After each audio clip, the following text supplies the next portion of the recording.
Live from KSAT 12, the Nightbeat starts right now. Tonight, parents voicing their frustrations over their kids' safety, how weapons and drugs are a growing problem on school campuses, and what's being done to stop it. A baby recovering from life-threatening injuries. Tonight, why doctors say the father's story isn't adding up, and what parents can do if they find themselves in trouble. Have you guys fixed all the problems that are on there? You don't know, okay. Employees at a West Side Chinese restaurant had a difficult time answering Tim Gerber's questions about their nearly failing score. And it's not the first time they've been behind the kitchen door. But first, shootings over THC vape pens. The Bexar County Sheriff's Office says that it's a growing problem in schools. And now parents are taking their concerns to the Bexar County Sheriff. The Night Team's John Paul Barajas at tonight's neighborhood safety meeting in Alamo Ranch. Frustration and concern. Parents at the Bexar County Sheriff's neighborhood safety meeting are worried about what their students are being exposed to at school. Assaults, people being beat up and attacked, not a big deal. Guns on campus, not a big deal. It's because they're living in a culture where this is normalized. Others shared concerns over what happens during school hours. Saw people smoking pot in the hallway. They were doing their vape pens, but you can smell it. It stinks. You see the smoke right next to the cafeteria, 30 feet from the front office.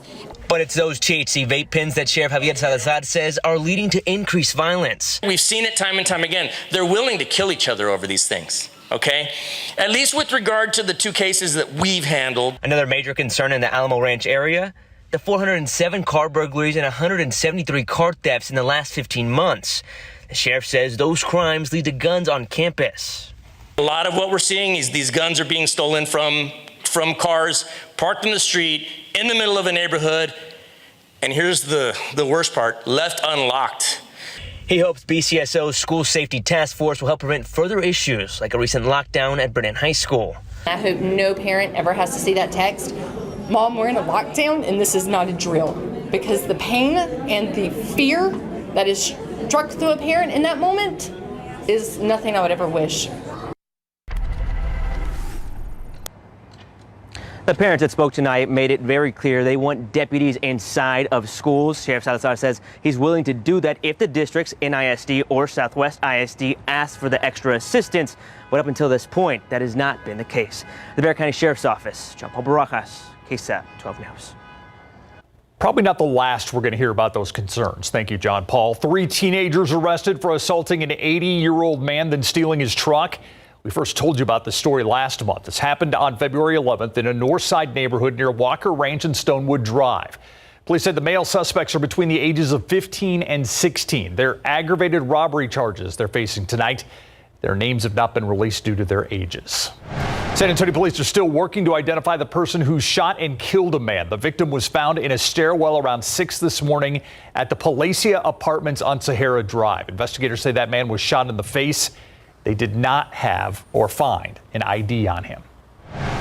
Meanwhile, police are looking for someone who stabbed someone else at 1 o'clock this morning. It happened while the victim was walking along Ridgewood Court, that's near I-10 in Fredericksburg.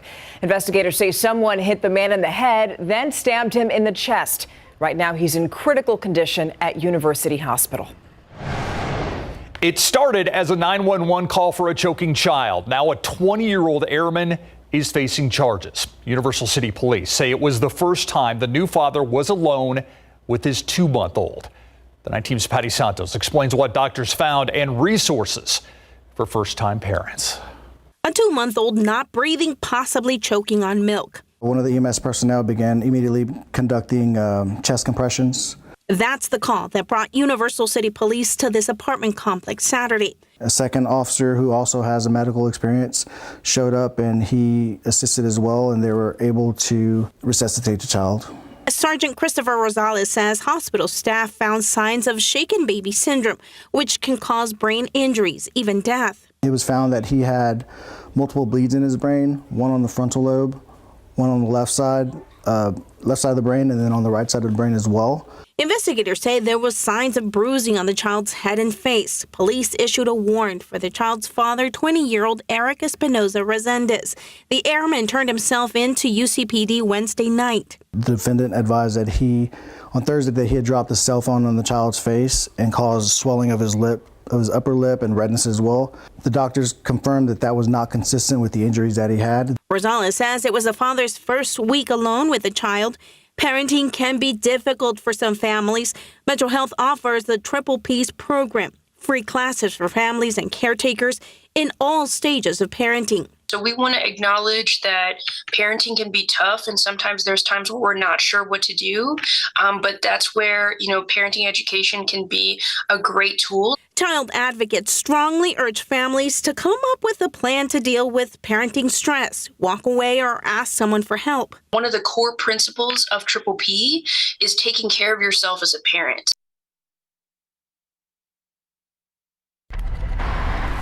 And at last check, that child was still in critical condition but was breathing on his own.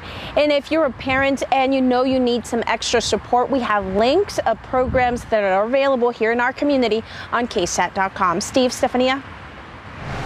Don't take it out on your child. Thank you, Patty. Well, 4 years in prison for a woman who lied about the severity of her husband's wartime injury to defraud the government and others.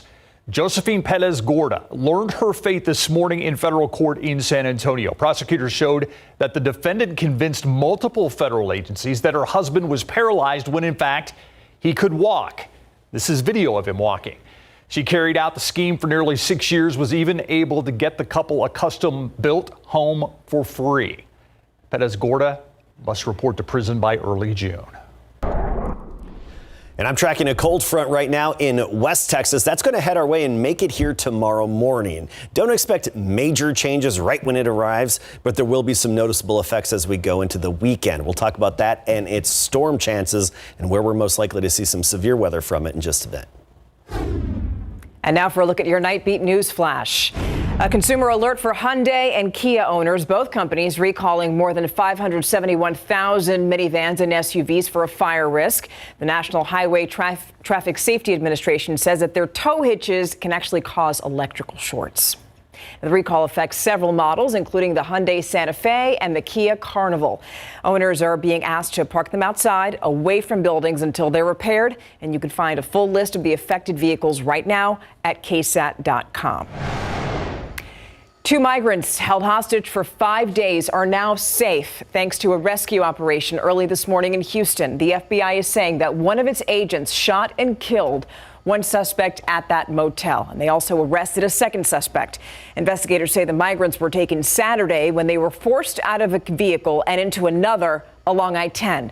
The driver of the car that they were taken from called police. Details on the migrants' immigration status and nationalities have not yet been released. And that's a look at your Nightbeat News Flash. A nearly 6-hour grilling of TikTok CEO by lawmakers brought the platform's 150 million U.S. users no closer to an answer as to whether the app will be wiped from their devices. Lots of people have been concerned about it. The company CEO Shou Chu's testimony today came at a crucial time for the company, which is under increasing pressure from U.S. officials who are concerned about data security and also user safety. Chow made the rare public appearance to try and counter the allegations that TikTok has been facing. All right, check this out. He calls it a huge honor. And it is. President Joe Biden announced he's appointing San Antonio's public library director to the National Museum and Library Services Board. Ramiro Salazar is going to join 20 other presidential nominees. The group will help advance America's museums and libraries through research and also grant making. I will be representing libraries throughout the country, serving on this national board of museum and library services. And to be nominated by the president and to be appointed by the president, I mean, that's a huge honor. Salazar has served as San Antonio Public Library Director since April of 2005. Pretty cool. Coming up, a West Side Chinese restaurant with a history of low health scores almost failed its inspection. The violations they racked up and what they said when Tim Gerber dropped by this week to go behind the kitchen door.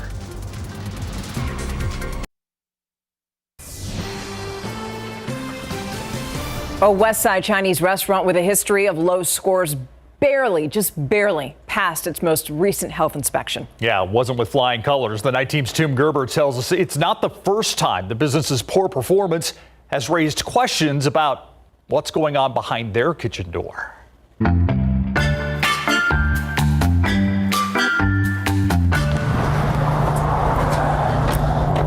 Beijing Express, located in the 8,000 block of Marbach Road, was all locked up when I stopped by this week. I wanted to know why they got a nearly failing score of 70 on their health inspection last month.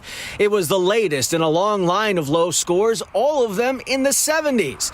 You have to go all the way back to 2019 to find one above 80. When the health inspector visited in February, she found all kinds of violations, including 8 repeats from a prior inspection. A worker was seen preparing raw beef on a prep table right next to cooked pork. Another worker didn't even change their gloves or wash their hands after marinating raw beef. In fact, the inspector wrote she didn't see any hand washing by employees during the nearly 2-hour inspection. They were cited for the same violation in October. There was black mold-like buildup in the ice machine, also a repeat violation. Bleach and other chemicals were found stored next to buckets of soy sauce. The inspector found food storage containers of soy sauce and fresh soup being kept on the floor throughout the business. That food also uncovered. Perhaps one positive note, the inspector made no mention of any pest problems. Last October, there were numerous dead roaches found in the building, and a back door was wide open. This time around, the inspector noted she found a side door left open. I had lots of questions, but with the dining area closed, there was no way inside. Oh, there's somebody right there. Hello. Some curious employees eventually came out to see what I wanted. Can I talk to you about your recent inspection? The 70? That's nearly failing. But they had no answers. Why are your scores so low? Yeah, I don't know. Yeah, so I don't know. Yeah. So you don't have any comment about how low your scores are? Have you guys fixed all the problems that are on there? You don't know, okay. The inspector ordered a re-inspection to occur within 10 business days and told them to have all of the violations corrected. We'll let you know what they find. Nobody knows. Tim Gerber, KSAT 12 News. Tim Gerber, you don't want as a repeat customer when he brings his camera with him. No. They were probably hiding in there. Lock everything up. Yeah. Tim Gerber's here. Yeah. Yikes. All right, so let's check the weather outside, and it wasn't a bad day. No, not at all. I mean, nice and mild, but, we're still waiting on rain, right? Yeah, we are. We made it to 83 this afternoon, and we're going to have high temperatures in the low to mid 80s in the days ahead, despite the passage of a cold front, which we're hoping would give us better rain chances. But right now, that's down to 20% for tomorrow morning. Slightly higher chances as you get into the hill country. And then notice next week, starting Monday, some daily rain chances, but nothing to get excited about because it's looking very isolated and light in nature. But we'll take every drop we can get our hands on. I actually have the latest drought monitor. I'll share that with you in a moment. First of all, let's take a look at the system that we're watching. Severe weather in far north Texas, Oklahoma, stretching into Arkansas and Missouri as well. And it's no coincidence that those showers and thunderstorms are near this boundary, this frontal boundary that's off to the north of us. But we're tracking this cold front that's in West Texas. That's going to be heading our way. It's going to make it here to San Antonio around 10 a.m. And with it, the slight chance of a few storms. Now, between now and then, we are expecting some storms to develop, particularly in parts of the hill country and Edwards Plateau, and the chance of 1 or 2 severe storms developing there as well. But most of this action should fall apart before it makes it here after sunrise tomorrow. Notice 5 a.m. You have to get closer to Brownwood area, San Saba, and that's where most of the showers and storms are going to be. We'll be right on the tail end of it, and we could get clipped by some very brief showers or a brief thunderstorm around 9-10 a.m. tomorrow morning. Then the front is through, and behind it, a sunny, beautiful afternoon. You will notice the dry West Texas wind, though, behind that cold front. All right, our severe weather threat, just very isolated in nature, Brackettville to Lakey to about Mountain Home. Possibly some scattered activity from Valverde County to San Angelo and over toward Wichita Falls. We're right on the tail end of that potential. Okay, here's the latest drought monitor. 64% of Texas considered in drought. It's very different all across the state. East Texas, no problems.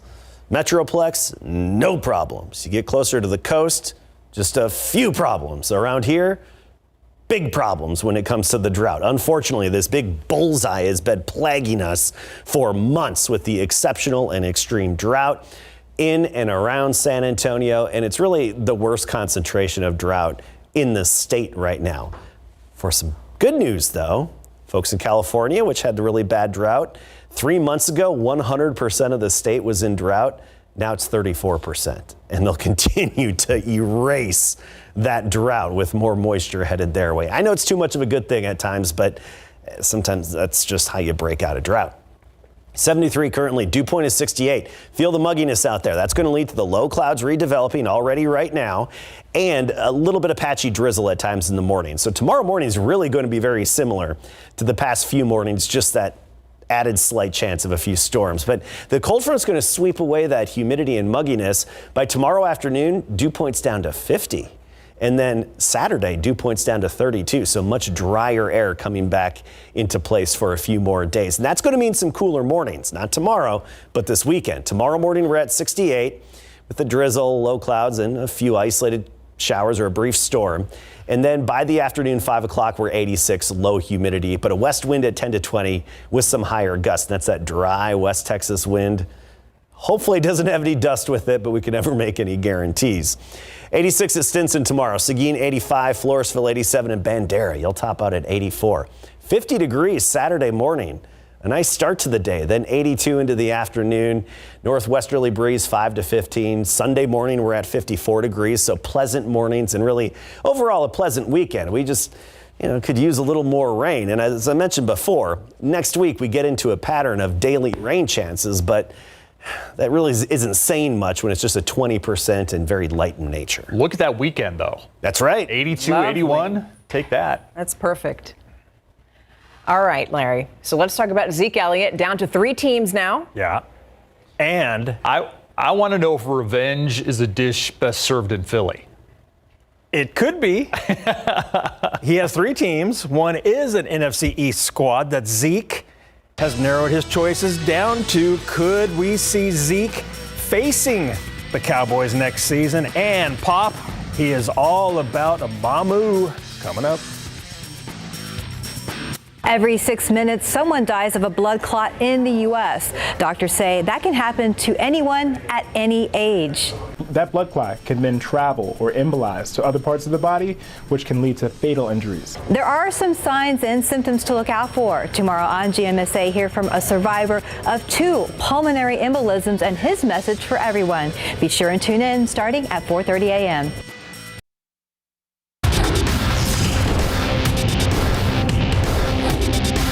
I had no clue who that guy is. I had no clue who he is. But again, in my defense, it's not my job. I coach. Pop knows all about Sandro Mamukelashvili now in big board sports.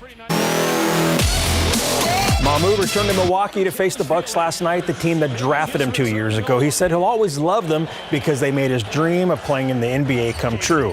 Pop had never heard of Mamu before the Spurs picked him up, and now he's glad they did. I like everything about him. I'm just trying to slow him down a little bit. He seems a little tense at times. But he's got a good sense of humor. I mean, I think he's great. So I've enjoyed every minute with him, no exaggeration. Spurs will next play at the Wizards tomorrow night at 6. Free agent running back Ezekiel Elliott has narrowed his team options down to 3, the Eagles, Bengals, and Jets per multiple reports. Cowboys insider Mike Fisher reports that a source close to Zeke says he absolutely wants to face his former team, the Dallas Cowboys, next season. Zeke, who was set to count $16.7 million against the Cowboys salary cap, was released by the team March 15th. And Cowboys running back Tony Pollard signed his franchise tag today, a 1-year deal worth a little more than $10 million for next season, and it's fully guaranteed. Pollard and the boys can still negotiate a long-term deal up until the July 17th deadline. During our 6 p.m. newscast, we introduced you to Jennifer Sanchez Montoya as we continue to celebrate Women's History Month. Jennifer went to Providence High School just down the street from KSAT 12, and she graduated in 1996. She played softball and volleyball, and she won a ton of awards during her 4 years there, including Athlete and Scholar Athlete of the Year. She often drives by the school, which brings back a lot of good memories.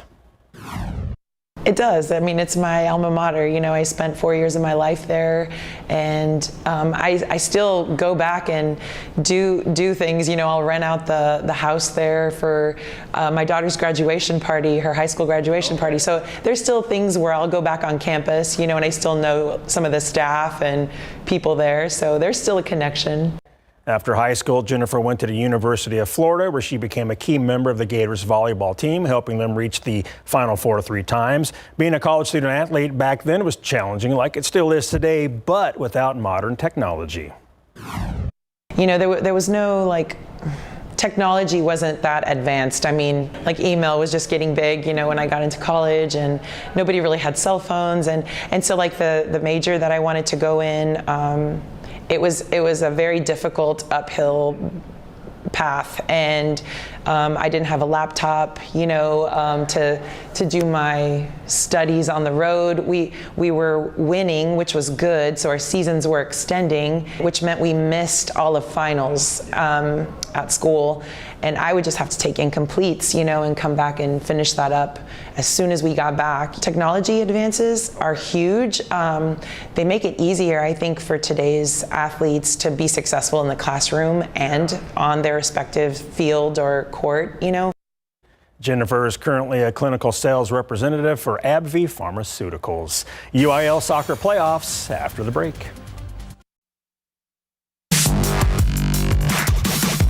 The UIL girls soccer playoffs kicked off with the Class 5A by district round. Southwest hosting Edison.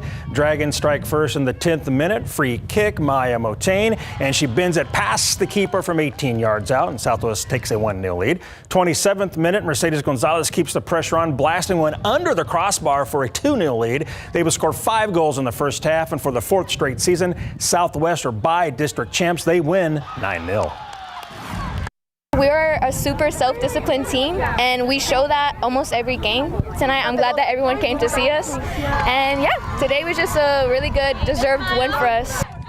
The Dragons will face Canyon in the area round next week. Up next, it's the boys' turn. Southwest hosting Jefferson in the 5A by district round. The boys pick up where the girls left off. 4th minute, Kayla Barajas puts a perfect center in the box, and Edison Gonzalez slides in for a beautiful finish and a 1-0 lead. Later in the half, Hector Cristiano with the corner, and check out Houston Braden rising for the header. The Dragons put on a show in the first half. They lead 5-0, and they win by that same score. It was great to get this playoff game under our belt, and to see how the boys responded tonight wasn't easy, but you know, they came out, performed well, so proud of them. Absolutely. Congratulations to Southwest boys and girls. Yeah, those Dragons are breathing fire. Quite an accomplishment. They are. Of course. Larry just shakes his head. Because that's what we all do every night. I know, with but you. Larry's the best at it. We'll be right back. Every 6 minutes, someone dies of a blood clot in the U.S. Doctors say that can happen to anyone at any age. That blood clot can then travel or embolize to other parts of the body, which can lead to fatal injuries. There are some signs and symptoms to look out for. Tomorrow on GMSA, hear from a survivor of 2 pulmonary embolisms and his message for everyone. Be sure and tune in starting at 4:30 a.m. Few showers and storms possible in the morning tomorrow up through about 10-11 a.m. Then a sunny day, lower humidity. You'll notice a bit of a breeze, though, later on in the afternoon. And this weekend, really good for any outdoor activities. Mornings in the low to mid 50s, afternoons low 80s. Oh, yeah, with a lot of sunshine. Then some rain chances next week every day, but they're slight. All right, that's our reward. We get a nice weekend. Oh, yeah. Oh, yeah. All right, thank you. Well, that does it for the Night Beat. Don't forget that Good Morning San Antonio starts at 4:30. I think that was Adam doing Kool-Aid. That was him doing the Kool-Aid? Kool-Aid, the big. Oh, yeah. Oh, yeah. That was Adam. He's over there flexing. Breaking through the wall. We'll see you tomorrow. Good night.